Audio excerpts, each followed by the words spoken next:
keadaan yang dia tak suka, kalaulah kita boleh tarik tanah tu, buat kotak macam ni, katalah ni zon ni ditarik, saturation ni akan berlaku. Tuan-tuan boleh nampak lah, air tu dia akan ada gravitational water, dia akan turun ke bawah dengan banyak air. Dan pokok tak suka. Dan yang kedua, keadaan yang ni lah, kalau selepas hujan dia masih lagi ada menitik lagi ni, dia masih lagi lah nak dalam proses dia nak pergi ke field capacity tu kan. Ni masih lagi okey sebab ada rumah udara. Ni yang kita kata water drainage. Yang ini pokok yang paling suka sekali sebab ada rongga udara ni. Nanti kita tengoklah apa yang ada dalam struktur tanah tu. Ini keadaan pokok suka, dan terminal meeting point walaupun ada air kat sini, pokok tak suka. Jadi disebabkan kita cerita pasal tanah je, kita tahu sikit lah, tahu je ni teori je. Jadi kalau tuan-tuan ambil struktur tanah tu, kalau katalah pakai ada orang simbol kat sini, inilah common concept dia. Dia ada tanah tu, dia ada air, dan dia ada air dan udara, satu lagi ada organic matter. Organic matter ni biasa kalau orang nak tambah tu dia baja lah kan. Baja organik lah, bukan baja yang baja chemical yang kita pakai ni. Lepas tu dia ada air yang kita punya kerja kita hari ni, 2 hari ni. Kita nak main kontrol air yang dalam tanah ni. Satu lagi udara. Udara ni dia ikut tekstur tanah ni. Sebenarnya tekstur tanah ni dia ada tiga ni semua. Cuma cara tuan-tuan nak baca tekstur ada 2 kaedah. Satu ada kaedah triangle ni yang tuan-tuan kena buat shift analysis kalau bahasa Melayu yang tapis bertingkat tu. Nanti tuan-tuan dapat persen-persen je. Tuan-tuan akan masuklah input dia punya ni. Kalau tuan-tuan kod lah ada. Ada barang tu buat. Kalau yang tulisan lurus pakai gaya lurus ni. Tulisan yang condong pakai gaya condong, ikut condong dia. Nanti kalau katalah sini 20, sini 65, sini berapa, sini 40, pakai tanah blue. Itu cara tuan-tuan nak tentukan tanah tuan-tuan di ladang. Satu lagi, kalau katalah tak cukup duit nak beli seed dalam complete set, tuan-tuan boleh buat beli seed yang sikit kecil sikit besar sikit lah. Tuan-tuan boleh dapat clay dengan sand content, ataupun tuan-tuan boleh tapis je sand. Biasanya kawan baik dia memang clay. Ini USD tu punya dia tunjuk. By sand seed 1 you boleh dapat percent of clay. Cuma kat sini tu kalau dapat clay lagi dapat lagi tepat lah. Kalau tak tuan-tuan boleh dapat segala macam tu lah kan. Tapi biasa boleh agak lah. Kalau dah ada clay ni bolehlah pergi agak kat sini. Gunalah 2 table ni untuk tahu tuan-tuan punya jenis tanah. Jangan pening lagi nanti kita tunjuk. Mungkin ada satu trik lain lah kan. Okay, cerita lagi pasal tanah. Jadi pasal tanah tadi tu, saya dah kata dia ada dia punya keadaan air yang pokok suka atau tak suka kan. Yang mana pokok suka tak suka dipanggil tu field capacity sampai permanent meeting point ni. Ini condition keadaan pokok suka. Tapi bila kita nak buat irrigation ni, kita nak manage irrigation yang ni, kita kena setting separuh lah ataupun 40 ke 50% tu dipanggil keadaan pokok suka tu dipanggil available water content, AWC. Belum nak kira lagi, saya nak kenalkan je keadaan Jadi kita kena top up air pada MAD. Bila air tu sampai separuh daripada apa yang boleh ditanggung oleh tanah tu, kita top up sampai field capacity. Ada orang sikit lagi kan, dia defisit sikit, dia top up. Itu yang ada buat pulse irrigation lain tu. Jadi dia sikit dia top up, sikit top up, dia nak maintain sini capacity. Tapi tidak semua pedological tidak kat field capacity lah. Jadi dalam kondisi tadi ni, field capacity, permanent meeting point ni dengan AWC ni, kita tanya berapa banyak air nak bagi kan? Itu soalan. Air tanah lah saya tak tahu, lepas tu berapa banyak air nak bagi pun tak tahu lagi. Kacau kan?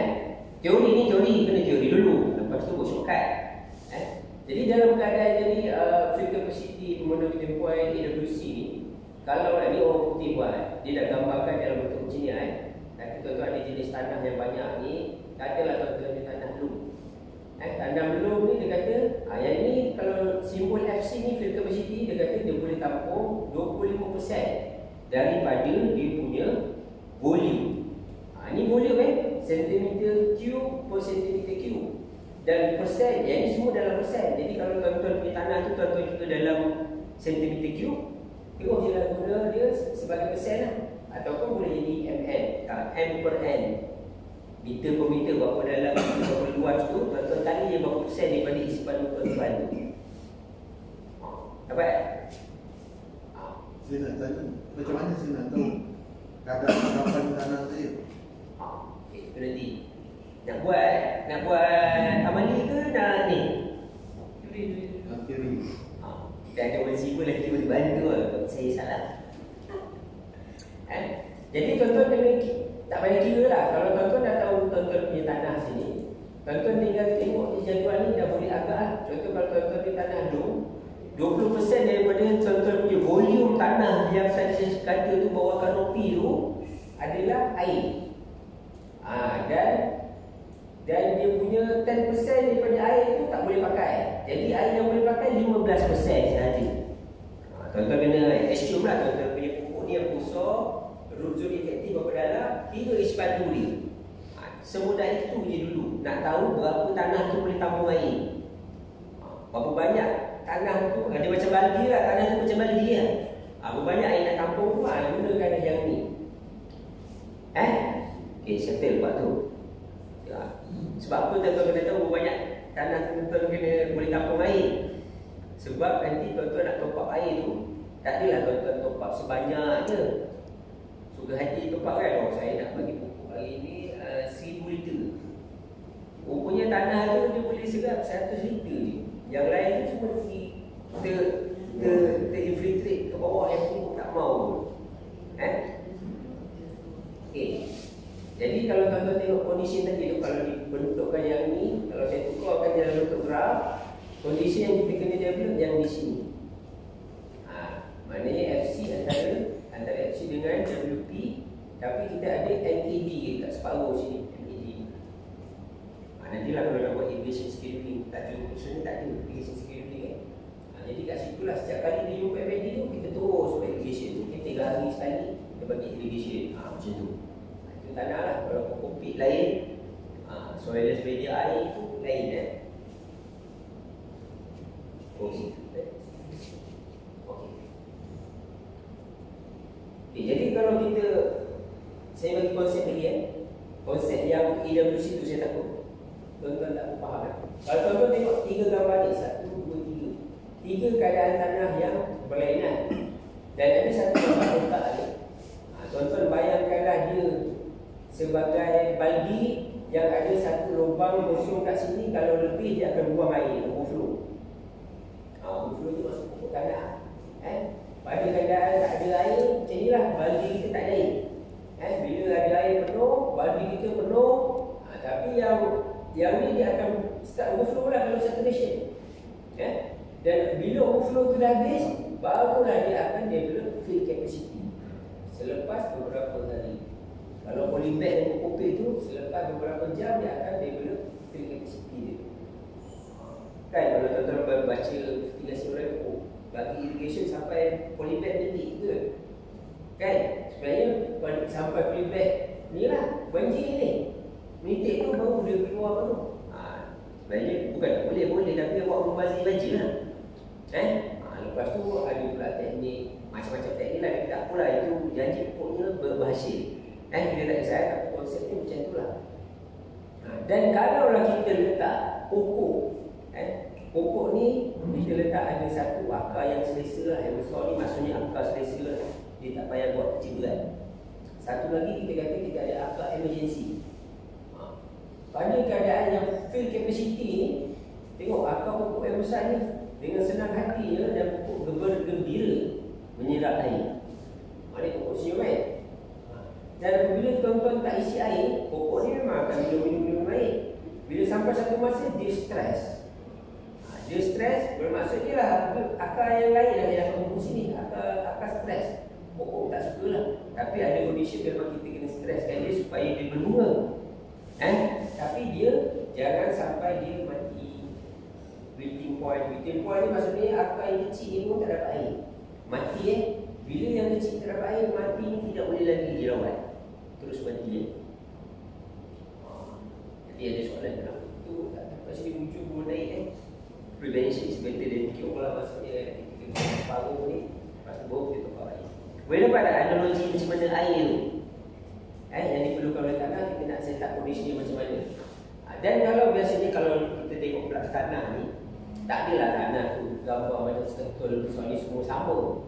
Biasanya tanah tu akan digambarkan dalam bentuk layer. Kalau dalam pertanian kita ada pakai satu kaki layer, dua kaki layer, tiga kaki layer standard. Jadi ibaratkanlah layer nombor satu ni pada keadaan satu kaki. Lepas tu pergi ke dua kaki, pergi ke tiga kaki. Jadi bila kita start irrigation, after ni maksudnya after irrigation lah. Sebelum kata irrigation before ni, bila kita bagi irrigation tu, kalau kita bagi cukup-cukup, biasanya kalau kita tak kira dia punya uzon yang betul, kita akan pergi ke layer satu saja yang penuh. Tapi kalau kita dah kira betul sampai 3 layer contoh kan, ataupun 2 layer kita nak, selepas dia penuh layer satu fill capacity, dia tak belum lagi saturation tau. Dia akan masuk ke layer 2 untuk dipenuhkan air kat sini. Lepas tu bila layer 2 dah penuh, masuk layer 3. Tu bila ni nak sampai saturation banjir bila? Baru nak masuk soalan kawan kita tadi tu, infiltration rate. Ini keadaan air tu bergerak dalam tanah, barulah ada peranan infiltration rate. Jadi kalau tuan-tuan nak buat sprinkler tu, tak bolehlah pilih sembarangan kan, tak tengok tanah tu, bagi banjir. So banjir, sebenarnya banjir tu air tu tak masuk ke dalam. Air tu dia tak sempat infiltrate masuk tanah tu sebab dah lebih dia punya rate kan. Terus dia jadi air buangan, run off dia panggil. Sebab dia dah over infiltration rate. Ada tak time session tak ada. Sebab saya nak shortcut. Jadi itu dia punya gambaran macam mana tuan-tuan nak set up irrigation, apa yang berlaku kat dalam tanah, condition macam mana yang kita nak. Okey, dapat dah tapi shortcutnya tak payahlah susah. Bagilah ekonomis kerja. Kalau tak ada kerja. Tuan-tuan boleh pakai jadual ni, tuan-tuan nak tanam rock melon, temur timun, boleh guna biasanya dalam fertigasi. Saya tu lupa. Jangan risau, nanti nota ni saya dah bagi Cik Asman Dalam fertigasi tuan-tuan ada 2 nilai yang kena tengok lah. Kan semalam kita nak tahu nilai berapa banyak air nak bagi. Jadi bila tajuk fertigasi kena ada satu lagi nilai baja lah. Disebabkan baja tu dicampurkan dengan air, sukatan yang kita boleh sukat berapa banyak baja tu biasanya digambarkan dalam bentuk isi ataupun electroconductivity punya value. Dalam bentuk microsimple ada banyak-banyak unit. Cuma yang ni unit dalam bukan lagi apa. Cuma nilai ni 1.6, 1.8. Ini tuan-tuan tahu tak nilai ni? Pernah guna isi meter tak? Isi meter? Tak apa, nanti lepas ni ambil khusus fertigasi. Sebab tuan-tuan dah pergi level dulu kan. Tapi dalam fertigasi akan ada 2 ni. Yang ni boleh sukat guna isi meter. Masuk dia baja campur air tu semua, lepas tu masuk isi meter. Tuan-tuan dapat nilai, kalau sekarang ni minggu ke-5 kita buat isi 2.4 dia punya air. Kepekatan baja lah. Kepekatan baja. Ni tahu ni kan charge je tu. Ramai nak cuba nak klentong saya kat sini Jadi tabel ni boleh digunakan sebagai rujukan tuan-tuan Ini tanaman terpilih lah saya ambil. Contoh ada geng Halia tu. Yang ni buku Halia secara fertigasi, buku baru. Boleh buka laman web Jabatan Pertanian. Cari dekat penerbitan, boleh cari pelbagai tanaman ada. Cuma yang latest tu dia tanaman terpilih lah macam Halia ni. Tuan-tuan boleh nampak jadual dia. Dia ada pukul 8, 10, 12, 2.5. Itu minggu lepas sana. Minggu pertama dia kata bagi air, sini larutan baja kan. Isi dia 1.0 sebanyak 150 ml. Bagi pukul 8 sekali, pukul 10 sekali. Dan jumlahnya tu dapat 300 ml. Jadi kalau tuan-tuan dah semalam dah pandai kira kan, berapa minit nak bagi dia punya sistem irrigation untuk dapatkan air sebanyak 150 ml. Tuan-tuan kena buat conversion lah. Daripada penitis tuan-tuan tu 2 liter sejam kan. Kalau yang grup penitis lah. Kalau guru tanaman kontan, katalah nanti daripada penitis untuk jagung contoh dia perlu 20 liter sehari kan, contoh. Tuan-tuan dapatkan dia punya flow rate tu, convertkan dia supaya tuan-tuan boleh buat timing dia. Sebab yang ni timing dia 150 ml tak ada masa kan. Dia kata masa start pukul 8. Jadi masa tu datang daripada mana, nak buat minit, 3 minit ke 10 minit tu daripada tuan-tuan punya sistem lah. Sebab tu semalam punya pengiraan tu penting. Jadi tuan-tuan dah tahu tuan-tuan punya selection tu. Daripada situ tuan-tuan buat timing. 150 ml ni sebenarnya 10 minit dah bagi. Contoh. Mari tuan-tuan kira lah ya, saya suruh buat simple irrigation sikit dulu. Untuk belah tengah hari ni sikit. Ini pun 10 minit. Lepas tu bila sampai sini, 300 ml, kita dah 20 minit lah. 20 minit. Ini 10 minit. Macam itulah cara tuan-tuan buat dia punya timing. Dan kalau geng cili, ni geng cili jadual fertigasi untuk cili. Sebelah bercili. Kita belajar semua. Kalau cili, tuan-tuan tengok jadual dia ada bagi dia bentuk slot 1, slot 2, slot 3. Sebab cili punya tim ni, dia dah panggil advanced irrigation lah. Sebab masa tu, bukan saya buat ni geng-geng Jabatan Pertanian lah buat. Sebab kita dah tak nak, bila kita nak berubah ke teknologi yang lebih precision, kita tak nak bagi lagi share teknologi lama. Kita kena bagi share teknologi baru. Barulah orang akan belajar, baru siapa faham kalau tuan-tuan guna yang sipu-sipu yang lama tu, dia jadi lain lah, dia punya jadual Tapi ini Jabatan Pertanian cuba advance tadi. Yang ni dia panggil konsep pulse irrigation. Tuan-tuan tengok dia ada slot 1 pukul 8 sampai pukul 11, pukul 11 sampai pukul 2.30, pukul 2.30 sampai pukul 5. Air baja, air kosong, air baja.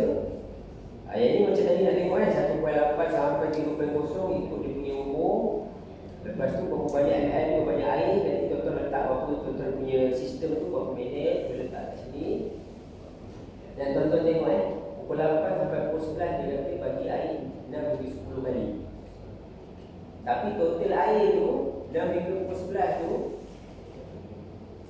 nanti tuan-tuan tengok pukul 6 hingga pukul 11 250. Kalau tuan-tuan 250 tu, kalau minimum tuan-tuan bagi 6 kali, 250 tu bagi 6 lah. Ataupun bagi 10. Maknanya setiap irrigation tu sebanyak 25 ml.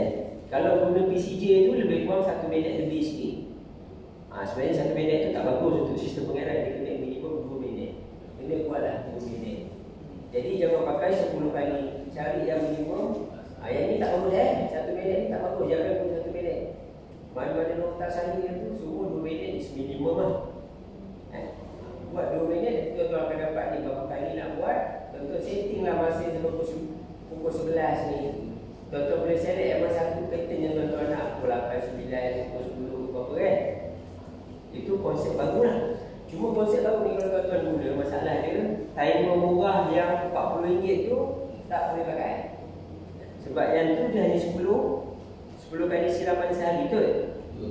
Okey. Cik, saya nak tanya, yang ni betul ke atau mitos? Ada orang kata pokok tak elok siram tengah hari, tapi jadual ni ada tengah hari. Saya nak tanya kepada cik lah. Sebab waktu tu air dalam pipe panas. Siapa boleh bantu jawab?